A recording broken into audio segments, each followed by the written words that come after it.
రకాల చర్మ సమస్యలకు శాశ్వత పరిష్కారం ఈ శ్రీత 9281458181 అంటే ఎంత పవిత్రమైందని భావిస్తున్నాం మేము.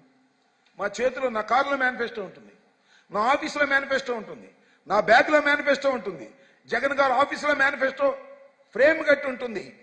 మేనిఫెస్టో అంటే బహిరంగంగా కనపడాలి, ఇచ్చిన ప్రతి వాగ్దానాన్ని నిలబెట్టుకోవాలనేటువంటి చిత్తశుద్ధితో మేనిఫెస్టో విడుదల చేసినటువంటి జగన్మోహన్ రెడ్డి గారు 99.5% మేనిఫెస్టోని అమలు చేసినటువంటి ముఖ్యమంత్రి.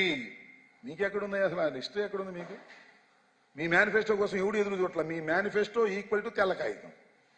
ఏమి చెప్పినా మీరు చేయని దానికి రకరకాలుగా చెప్పేస్తారు అనేది it is an established fact in Andhra Pradesh. కాబట్టి జగన్మోహన్ రెడ్డి గారు మేనిఫెస్టోలో ఏముంటుందా, ఆయన గెలిస్తే ఇవి వస్తాయని ప్రజలు ఎదురు చూస్తున్నట్టుగా నాకు అర్థమవుతా ఉంది. కాబట్టి ఇప్పుడు ఏమిటనేది మేము చెప్పేది కాదు, ఖచ్చితంగా జగన్మోహన్ రెడ్డి గారు మేనిఫెస్టో రిలీజ్ చేస్తారు. ప్రతి ఎన్నికల్లోనూ ఒక మేనిఫెస్టో ఈజ్ చెయ్యగలిగిందే చెప్పేటటువంటి తత్వం కలిగినటువంటి వ్యక్తి జగన్మోహన్ రెడ్డి గారు.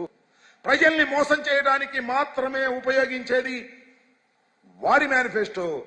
అందుకే దాన్ని మేనిఫెస్టో అని అనలేదు, తెలుగుదేశం మోసఫెస్టో అన్నారు. జగన్మోహన్ రెడ్డి గారిని మేనిఫెస్టో ఇచ్చాడా, నెరవేరుస్తాడు అనేటువంటి ఉద్దేశం ప్రజల్లో ఉన్నటువంటి అంశమని ఈ సందర్భంగా నేను మనవి చేస్తూ, మేనిఫెస్టోకి విలువ లేకుండా భారతదేశ రాజకీయాల్లో మేనిఫెస్టో విలువ తీసినటువంటి నీచ రాజకీయవేత్త నారా చంద్రబాబు నాయుడు గారని మరొక్కసారి ఈ సందర్భంగా చెప్పదలుచుకున్నాం.